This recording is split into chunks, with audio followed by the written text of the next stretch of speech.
Alright, welcome back everyone. This is Shadow Drake. So we're going to continue talking about our shelter. So the previous video we built basically a box. Now, we still have bad air that we need to remove. We have an airlock we need to configure, and we also need to pressurize it. So we're going to try to get all three of those done in this video. Now, before I go too far, and you can skip ahead if you want to, um, the guides and stationeers isn't fully complete, but it might be. If you look at the entry for the EVA suits, you can kind of see what it requires or asks for your EVA suit, and you can use this as a guideline for how to pressurize your base, but it's not exact. In particularly, it would say 50 to 100 kilopascals, but it's not really, you don't need that much pressure. It would be great to have it, but there's minimums we can work with, at least currently. But the temperature 0 to 49 Celsius is actually accurate for this game. So in short, your shelter cannot have any toxic gases. Toxic gases are volatiles and pollutants. Now, nitrous oxide is kind of a toxic gas, kind of being that it puts you to sleep. So if that's in high enough concentration, you just fall unconscious. And let's just be honest, if you're unconscious, that's probably a death sentence in this game because who knows what will fail while you're unconscious. So, yeah. I believe less than 0.5% of the air pressure. I don't know if that equates to about like less, 500 pascals or 1 kilopascal of air pressure is enough to harm you as far as toxins goes. But basically, you don't want a lot of those. So you would need to scrub them out, and it'll also hurt you for plants later. Humans breathe oxygen. Zrillans breathe volatiles, so just keep that in mind. As far as any CO2 toxicity, currently there is none of that in this game. You can have any amount of oxygen, nitrogen, and CO2, and you will be okay and be capable of breathing it. In fact, you want plenty of CO2 for your plants, and nitrogen is kind of like a safe inert gas, so you can fill your base with that, and some plants will eat it as well. So just keeping that.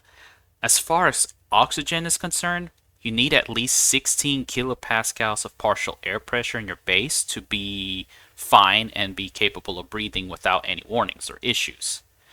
Now, the math for that equates to roughly 60 moles of oxygen at room temperature.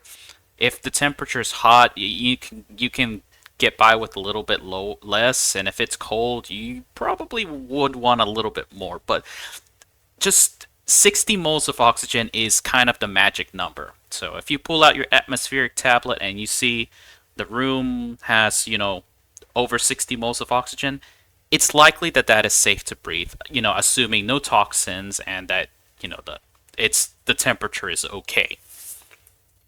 Again, temperature is 0 to 50 Celsius. Too cold, your lungs start freezing to death. Too hot, they start frying to death. So, really, I'll get on to how to manage that in the next video. So, let's get started with the airlock.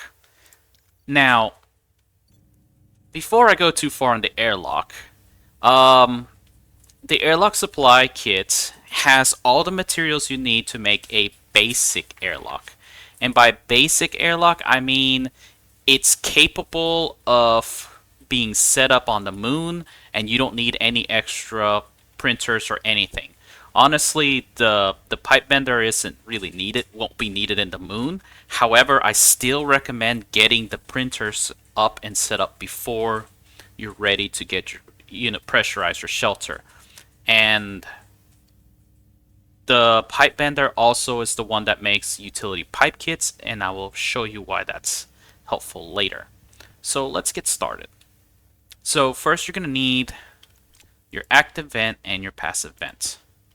So for a vacuum airlock, what I like to do is have the active vent bordering where the room would be, and the passive vent will be kind of off to the side, like either like this.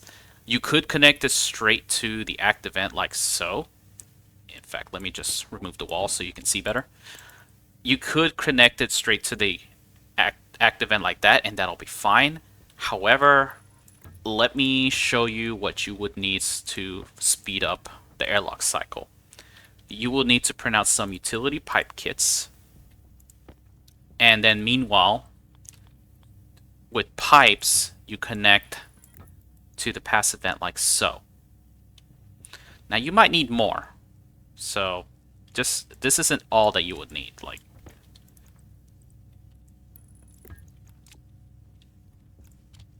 is this done yet? Anyways, so what we're gonna need is utility pipe kits, and that's these guys. These guys are the ones that add extra pipe volume, and these will be needed to speed up the pressurization cycle. And the reason for that is a room has 8,000 liters. A passive vent like this is only going to pull what comes from the room in here. So if you're using the passive vent option, you need a high enough pipe volume.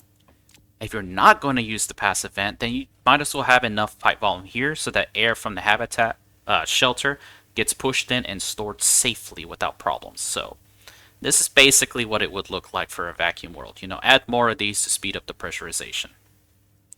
So let's fix that wall. And I am going... Yeah. I'm going to set that up right there for the time being. So now let's get our console. The console, I just like to kind of put across like this. And you finish it with the glass sheet. And that basically finishes the console. So we're kind of on the way there. And then we will need the data disk and the sensor kit. Now the sensor kit, you change it to a gas sensor and slot the data disk in here. Now you just need to wire everything together. Like so. All the data connections, all the power connections wired up to this APC that I highly recommend you put in here. The reason why? If your base runs out of power and you need to get out, having this APC here means you can change the battery, cycle the airlock, get your battery back, you know, do stuff outside that you need to, and same when you come back inside, you know. It highly recommend that you do this. Otherwise, you'll be stuck inside waiting for the sun to give you enough charge to power the airlock, or you'll be stuck outside, you know, either way. Have it in here. Now, the last thing we need to do is set up the airlock. Oh, I forgot one data connection. Whoopsie. I said all data connections. Now, with the labeler, you see that we need to get the outside door first. So you can either just blind luck choose doors and hope for the best, or just label them. You know, outside door. Inside door. And you can see, now it shows you what the door is. When you select the outside door, you'll see that it has a green bar. That lets you know it's selected, and plus that gets locked. Outside door, inside door, gas sensor, active vent. You can remove that and slot it right there. And see, now it's trying to pressurize, but let's just be honest, there's almost nothing in the room, so this is going to be absolutely slow. But it is pressurizing. The pressurizing speed is 10 kilopascals per half second. So if you're not getting 10 kilopascals in pressurization, add more utility pipes if you're using the passive vent option. You can cancel the pressurization and be done with it. But now, this is why the basic airlock is not going to work for you. See, it's going to push the air back inside, but as you can tell, for an atmosphere world, some of the air came in here. When I hit cycle to interior, well, air was still trapped in this airlock. So it's going to poison our base if we keep doing this. That's not acceptable. We don't want that. So what I'm going to do is undo this. remove this, open the door, and for an atmospheric world, airlock chip, bye-bye. That won't work. So, what do we actually need for an atmospheric world? Well, I got the wrong. For an atmospheric world, you need an advanced airlock from the electronic printer. So let's go ahead and get that printed. And while that's happening, I'm just going to finish welding and setting up the tool printer. Remember, you want everything set up. Stop printing those. You want everything, every printer welded up. So I got one extra advanced airlock. That's fine. So the advanced airlock needs 2 vents and 2 doors. We're missing a vent.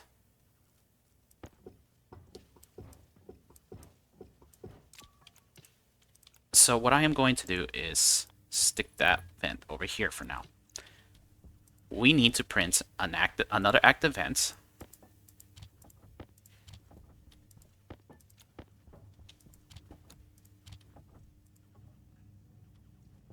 And we also need to print another passive vent.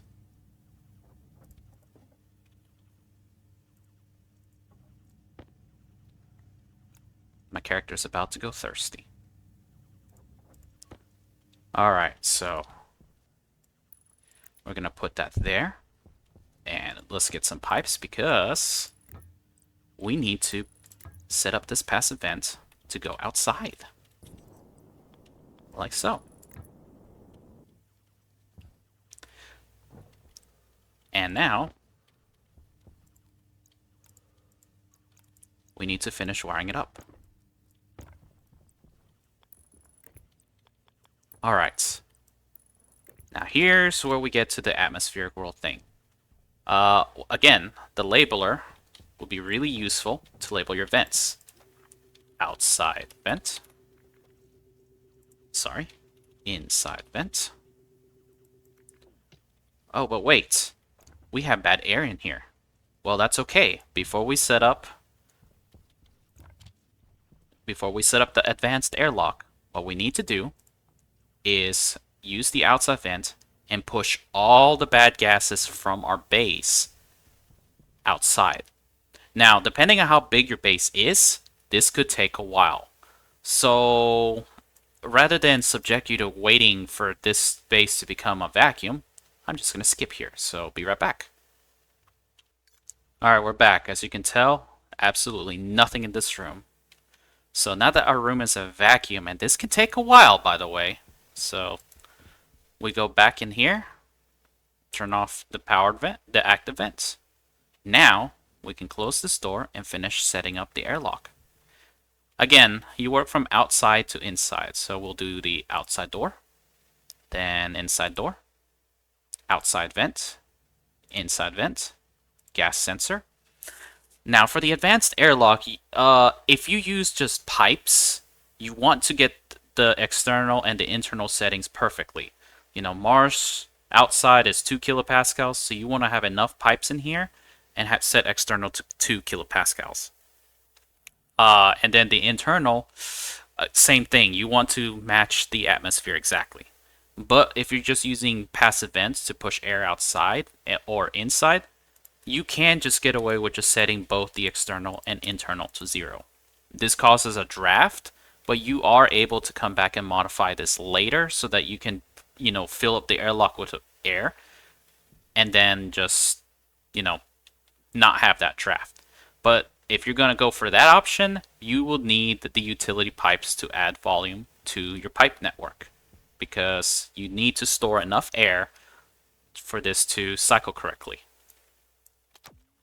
Alright, once you got that set up, you can remove the data disk, and I recommend just slotting it inside your, you know, active vent.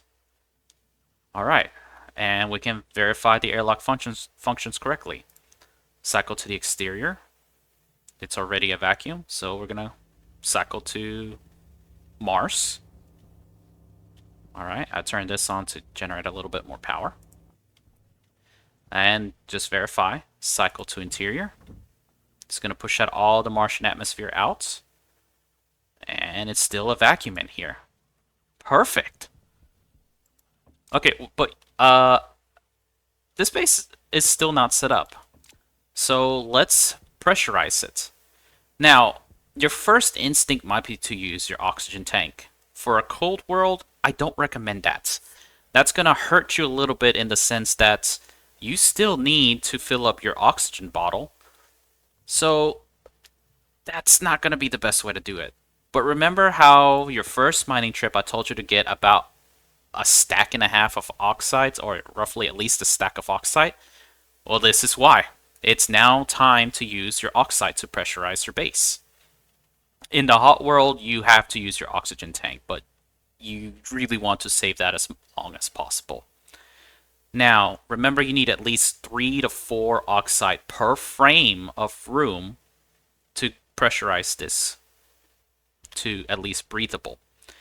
So now that the sun is up, actually, this makes it easy. I can get 50 oxide, and it'll start melting and pressurize this room. And I'm going to go on ahead and use this other 15 just to make sure. So let's see what we got. Now remember, the atmosphere has to move around. So let's just wait for this to finish melting and see where we're at. I'm going to put that back. Alright, remember what I said at the beginning. At least 20 kilopascals of pressure to not get pressure warnings. And at least 16 kilopascals of oxygen, which equates to roughly 60. We have about 73 moles of oxygen here. So, it should be breathable. Oh, I can breathe.